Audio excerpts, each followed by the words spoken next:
Welcome to rSlash Am I the Butthole, where OP's wife cheats on him and systematically unravels his life.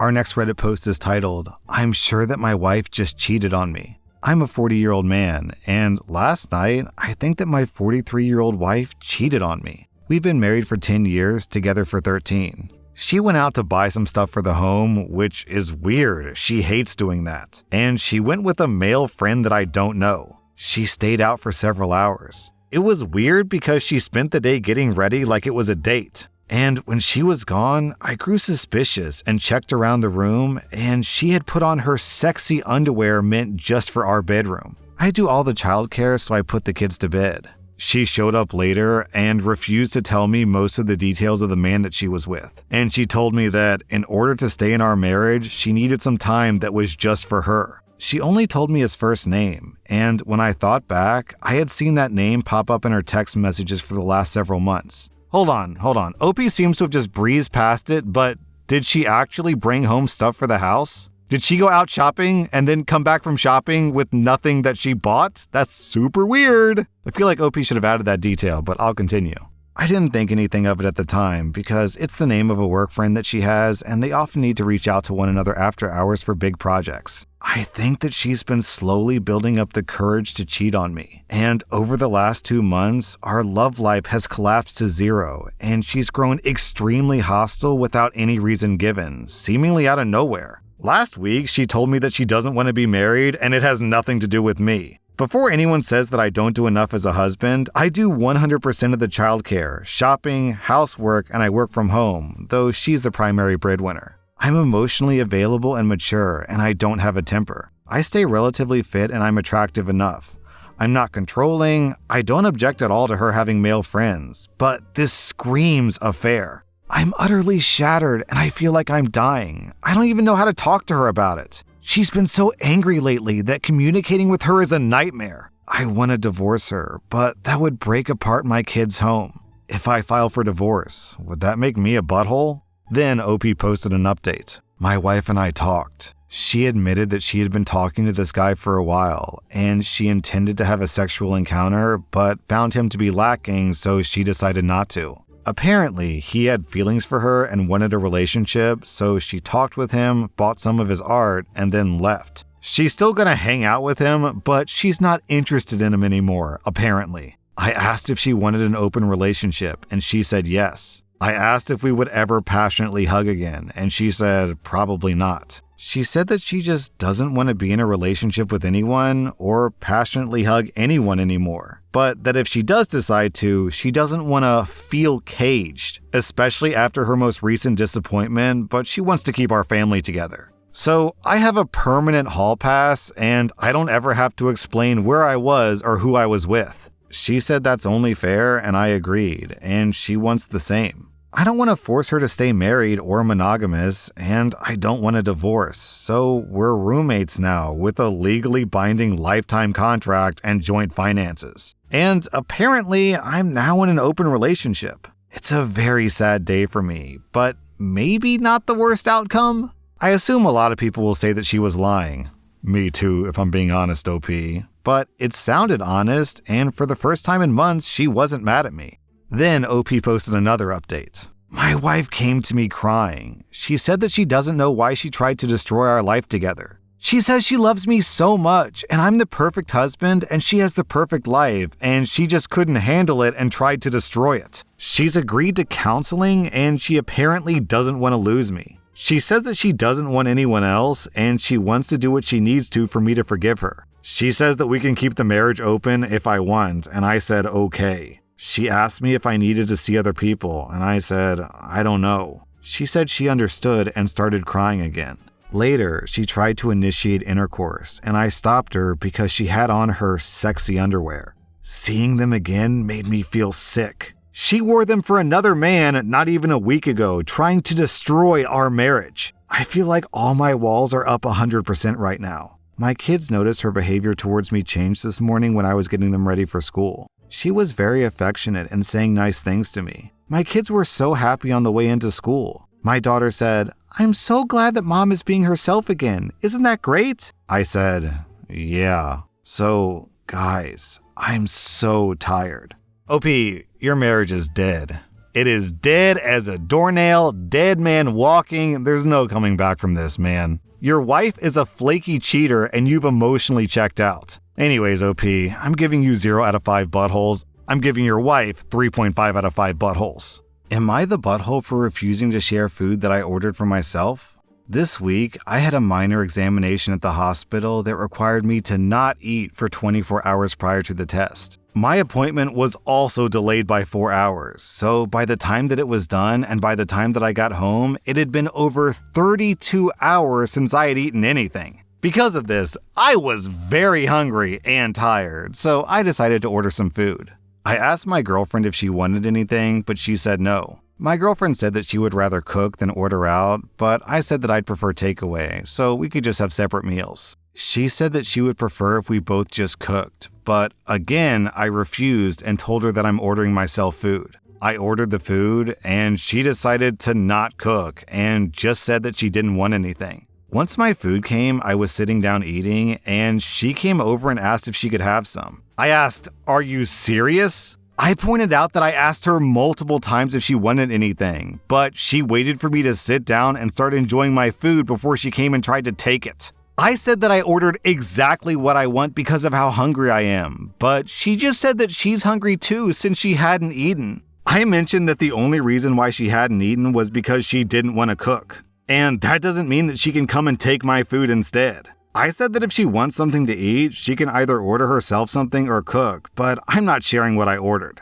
She said that I was being too selfish and that I have enough to share, so I should be fine sharing with her. She said that I'm not asking for too much and that I'm being unfair. So, am I the butthole for refusing to share the food that I ordered? Honestly, OP, this kind of feels like intentional, you know? Like she intentionally did this as some kind of, punishment? Because any normal human being can understand, oh, you haven't eaten for like 30 hours, you must be hungry. So between her not ordering anything and then deciding not to cook and then digging in her heels, it almost feels like she intentionally decided beforehand that she was just going to steal your food. I could totally understand her asking for a bite. I think asking for a bite is super, super reasonable, but expecting you to share your food is douchey and kind of a red flag. Like, I don't want to over-exaggerate because I know Reddit is like, "Hey everyone, I came home from work and my wife didn't say hello to me when I walked in the door," and everyone's like, "Divorce her." But I don't know, this is kind of giving me red flags here. So I don't know if this is specifically a good enough reason to break up with her, but if I were in your shoes, I'd probably be thinking about it because it's just weird. OP, I'm giving you 0 out of 5 buttholes. I'm giving your girlfriend 1 out of 5 buttholes. Am I the butthole for telling my parents to keep all the money they stole from me while I was in university and shove it up their butts? I got a job while I was in high school. It was with a friend of my father. I saved most of the money and would just occasionally buy stuff that I wanted, but my parents wouldn't buy for me. My parents aren't rich, but they do well enough. They wanted me to appreciate that the things were paid for with my time. I didn't mind. I bought myself a PS4 and some games, which, of course, they made me share with my younger brother and sister. Once again, I didn't mind. I mostly played while they did homework or slept. When I graduated from high school, they said that I had to start paying rent. That sucked, because I was going to university in the fall and I was hoping to save up over the summer so I could work less during the school year. So I worked my butt off in school and at work. I ended up getting a job loading delivery trucks before school. That also sucked because I went to sleep at 7 p.m. most nights so I could get up early and go to work. I'm about to graduate, and I found a job in another province. I've already started doing my onboarding and online training. I'll go straight from graduation to loading up my car to leave. My parents had a graduation party for me where they tried to present me with a check for all the rent I paid, plus a pittance in interest. I looked at the check for about a minute, and I started laughing. All I could think of was the fact that I had no social life during university because I was working all the time. I didn't have any money in investments like my parents did because my parents were taking my money. I asked them if they were also doing this for my sister. They said they weren't since she wasn't working when she went to school. I tore up the check and told them to shove it up their butts. I told them that when they compensate me for all the sleep I lost, 4 years of no social life during university, and 4 summer vacations, then I would speak to them again. I told my brother not to get a job or they would screw him over too. I went to my room, grabbed my computer, some clothes, my PlayStation 4, and my toiletries. My brother and sister can play on the PS5 that my parents bought the family. Oh, that's cold. That stings, OP.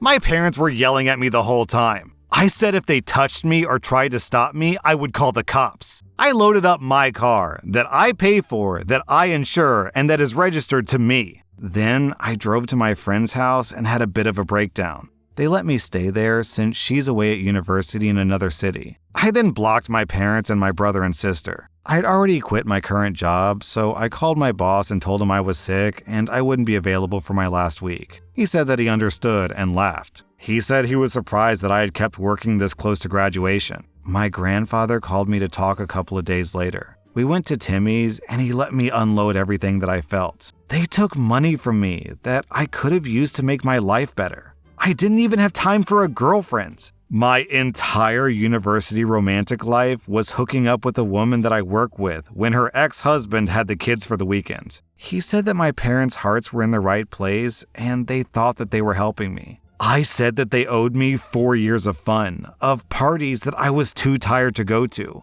of social events and networking that I didn't do. And this whole time, they were subsidizing for my sister. And they would also end up subsidizing for my brother. He said that he understood and hugged me. He's old, but I couldn't have gotten free of that hug if I tried. He asked me if I needed money to start my new job. I said that I didn't want anything that came from my parents. He gave me a cashier's check for about 3 times what my parents took from me. He said to use it however I wanted in my new life. He said that it wasn't part of my inheritance or anything. It was a gift from him and something that my grandma would have wanted me to have. My friends think that I was stupid to tear up the check. Most of them agree with me about being pissed at my parents. Some family members have called me to say that I behaved terribly and that I owe my parents an apology. I just thank them for the call and then block them. I'm calmer now, and I still don't think that I'm in the wrong, but maybe I'm too close to see what I'm missing. Am I the butthole?